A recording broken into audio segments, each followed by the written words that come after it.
श्री शिवाय नमस्तुभ्याम, हर हर महादेव। कैसे हैं आप सब। देखिए, आज का ये वीडियो बहुत ही ज़्यादा खास होने वाला है। देखो, हम सभी जानते हैं कि अभी चल रहा है सावन मास का पवित्र महीना और सावन का अधिक मास चल रहा है। और इस अधिक मास में आने वाली एकादशी यानी कि परमा एकादशी, ये परमा एकादशी आपके जीवन की सारी मनोकामना परिपूर्ण करेगी। बहुत ही आसान से उपाय होने वाली हैं। देखिए, परमा एकादशी कब पड़ने वाली है, पहले ये जान लीजिए। देखो, सनातन धर्म में एकादशी व्रत का बहुत ज़्यादा महत्व होता है। वैसे तो एक वर्ष में 24 एकादशी पड़ती है, लेकिन जिस साल में अगर अधिक मास पड़ जाता है तो उस साल 26 एकादशी हो जाती है। यानी कि इस बार 26 एकादशी होने वाली है। और उसी एकादशी में, यानी कि अभी अधिक मास चल रहा है, तो इस अधिक मास में 2 एकादशी और बढ़ जाती है। तो इसीलिए अब ये जो एकादशी आने वाली है, ये अधिक मास की एकादशी है, जो कि है परमा एकादशी। बहुत ही प्यारे से उपाय होने वाले हैं। धार्मिक दृष्टिकोण से ये एकादशी बहुत ही ज़्यादा खास होती है। तो इसीलिए हम आपको बताएंगे कि क्या उपाय आपको करना है, किस प्रकार से करना है। हम आपको सारी चीज़ विधिवत बताएंगे किस प्रकार से आपको ये उपाय करना है। लेकिन उससे पहले पूज्य गुरुदेव की ही कथा सुन करके, समझ करके समझाने का पूरा प्रयास करूँगा। लेकिन उससे पहले वीडियो को लाइक कर दीजिए और चैनल पर अगर पहली बार आए हैं तो चैनल को ज़रूर सब्सक्राइब करें। देखिए, सबसे पहले जान लेते हैं कि एकादशी तिथि कब है। देखो, स्क्रीन पर आपको ये दिख रहा होगा कि कृष्ण पक्ष की जो एकादशी है वो 11 अगस्त को, यानी कि कल 11 अगस्त है, 11 अगस्त को सुबह 5:06 से प्रातः प्रारंभ हो रही है, जो कि 12 अगस्त को 6:31 तक समाप्त हो जाएगी। ठीक है, लेकिन देखो यहाँ पर एक चीज़ समझना, ये 11 अगस्त को भी एकादशी मान्य है, लेकिन द्वादशी लग जाएगी 12 अगस्त को। तो द्वादशी युक्त जो एकादशी होती है वो ही मान्य होती है। यानी कि जो एकादशी होगी, ये जो आज हम आपको उपाय बता रहे हैं, ये अगर आपको करना है ना तो 12 अगस्त को आप करेंगे। ध्यान रखना, सूर्य उदय की ये जो तिथि है वो भी द्वादशी युक्त एकादशी है। भले थोड़े टाइम के लिए ये एकादशी तिथि है, लेकिन ये पूरे दिन ही मान्य होगी। और शनिवार की एकादशी तो बहुत ही ज़्यादा खास होती है, तो द्वादशी युक्त एकादशी ही मान्य होती है। इसीलिए 12 अगस्त को एकादशी तिथि रहेगी। आ गई आपको बात समझ में। 12 अगस्त को एकादशी तिथि पर आपको सुंदर से उपाय करना है। अगर आप 11 तारीख को करना चाहते हैं, कहीं हर जगह मान्यता अलग अलग रहती है।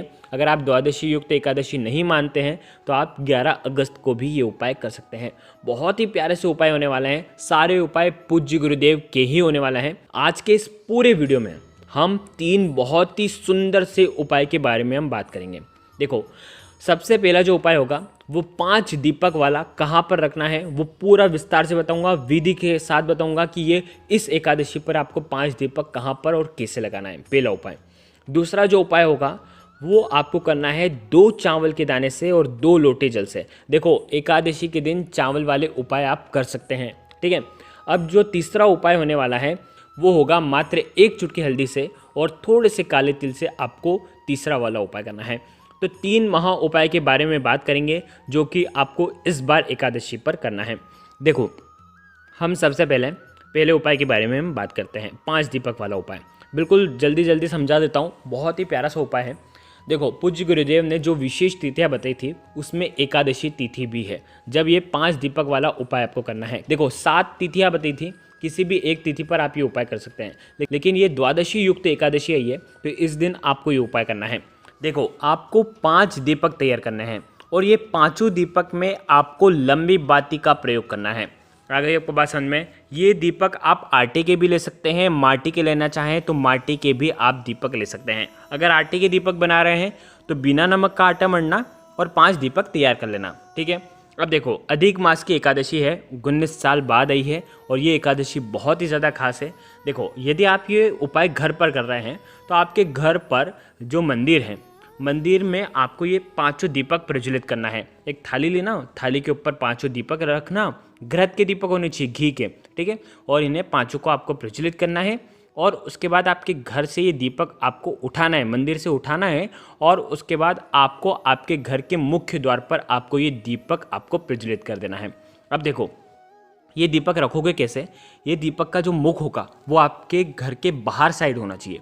आगे आपको समझ में। 5 दीपक आप रख लेना, 3 इस साइड 2 इस साइड ऐसे भी रख सकते हो, या 5 एक साइड भी आप रख सकते हो। इस प्रकार से आप ये दीपक रख लेना। देखो ये हो गया पहला स्थान। दूसरा स्थान, ये दीपक आप 3 जगह रख सकते हो। एक तो आपके घर के मुख्य द्वार पर, और दूसरा जो है वो आप आपके घर पे जो तुलसी जी हैं, आप ये दीपक रख करके आ सकते हैं। दूसरा स्थान हो गया तुलसी जी के वहाँ पर। देखिए तीसरा जो स्थान होगा वो होगा शिव जी के मंदिर में। देखो सावन मास का पवित्र महीना है जो कि शिव जी को ही प्रसन्न करता है, तो आप अगर शिव जी के मंदिर में जा रहे हैं तो आप शिव जी के मंदिर में भी आप ये दीपक रख करके आ सकते हैं। देखो कई लोग के मन में ये सवाल आएगा कि दीपक हम घर से ही प्रज्वलित करके शिव जी के मंदिर में जला दें, तो नहीं, आपको ऐसा नहीं करना है। अगर आप शिव जी के मंदिर में दीपक जलाना चाहते हैं तो आप शिव जी के मंदिर में ये दीपक ले करके जाएं और शिव जी के मंदिर में वहाँ पर ही आप दीपक को प्रज्वलित कर दें और दीपक वहाँ पर रख करके आ जाएं, प्रज्वलित करके आ जाएं। देखिए यहाँ पर एक चीज़ आपको समझना पड़ेगी। देखिए यदि आप भगवान शिव के मंदिर में ये 5 दीपक लगा करके आ रहे हो तो आपको फिर गोल बाती का ही प्रयोग करना है।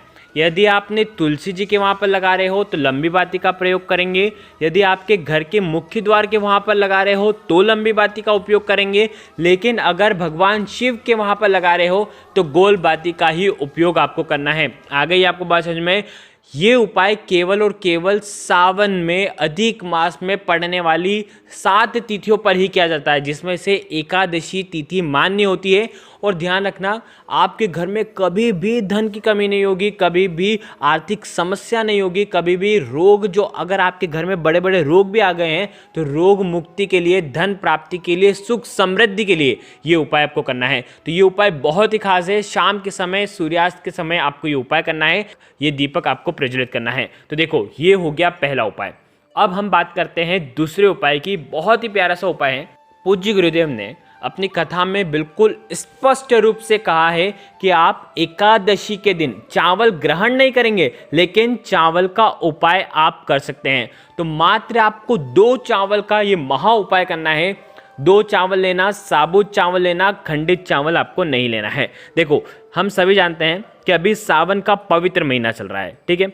तो आपको क्या करना है, 2 पात्र में आपको जल भरना है और 2 चावल के दाने आपको लेना है, और ये दोनों चीज़ लेकर के आपको भगवान शिव के मंदिर में जाना है। देखो जरूरी नहीं है कि आपके पास तांबे का पात्र, दोनों तांबे का पात्र होना चाहिए। आप एक स्टील का भी ले सकते हैं, एक तांबे का भी ले सकते हैं। यदि स्टील का पात्र ये है तो आप दोनों स्टील के पात्र ले सकते हैं, यानी कि आप तांबे या तो स्टील का पात्र आप ले सकते हैं। और आपको भगवान शिव के मंदिर में जाना है 2 चावल के दाने लेकर के और 2 लोटे जल लेकर के। देखो अब इस उपाय को समझना। आप ये उपाय कल के दिन यानी कि 11 तारीख को भी कर सकते हैं और 12 तारीख को भी कर सकते हैं। क्या करना है, एक चावल का दाना आपको दोनों में आपको डाल देना है, ठीक है।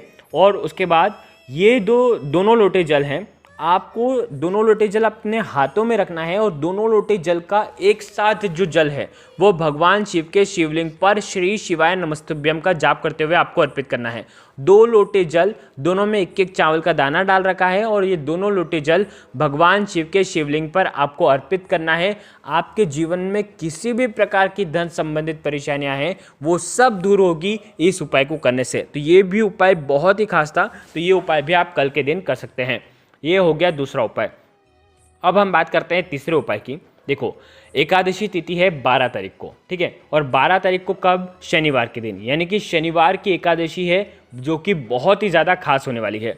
शनिवार के दिन पीपल के वृक्ष में साक्षात भगवान विष्णु, माता लक्ष्मी का वास होता है।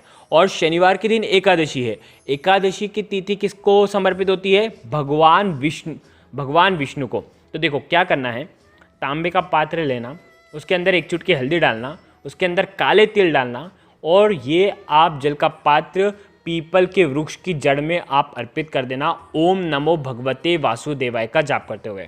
तो देखो ये उपाय आप कर सकते हैं। आपके जीवन में किसी भी प्रकार का कर्ज होगा तो वो भी दूर होगा, क्योंकि काले तिल भगवान विष्णु को बहुत ही ज़्यादा प्रिय है। देखो अब ये उपाय आपको करना है सूर्यास्त के पहले। अगर सूर्यास्त के पहले आप ये उपाय नहीं कर पाते हैं तो सूर्यास्त के बाद एक सुंदर सा उपाय कर सकते हैं। आपको आपके घर में एक आटे का दीपक बनाना है, जिसके अंदर घी भरना है और गोल बाती का वो दीपक होना चाहिए, ठीक है। उसके अंदर आपको 1 चुटकी हल्दी आपको डाल देनी है, ठीक है। इस साथ में लेना है काले तिल। काले तिल भगवान विष्णु के पसीने से उत्पन्न हुए हैं। काले तिल भगवान विष्णु को बहुत ज़्यादा प्रिय हैं। तो काले तिल आपको दीपक के अंदर डाल देना है ओम नमो भगवते वासुदेवाय का जाप करना है। और ये दीपक आपको आज के दिन एकादशी, शनिवार की एकादशी के दिन शाम के समय आपको पीपल के वृक्ष की जड़ में आपको अर्पित करके आना है। यकीन मानिए ये उपाय जैसे ही आप करेंगे वैसे आपके जीवन में अगर कर्ज भी होगा तो कर्ज उतरना शुरू हो जाएगा। आपके जीवन में धन संबंधित परेशानियां होगी वो सब दूर हो जाएगी। बहुत ही प्यारा सा उपाय था। तो देखो आज के इस वीडियो में हमने 3 महा उपाय के बारे में आपको बताया। तीनों में से जो उपाय आपको लगता है आप एकादशी पर कर सकते हैं। 11 को भी एकादशी कई लोग मानते हैं तो 11 को भी आप ये उपाय कर लेना, या तो आप 12 को तो एकादशी है ही सही, द्वादशी युक्त एकादशी है तो वैसे तो 12 तारीख को ही एकादशी मान्य होगी, तो 12 तारीख को तो आपको ये उपाय करना ही करना है। श्री शिवाय नमस्तुभ्यम। हर हर महादेव।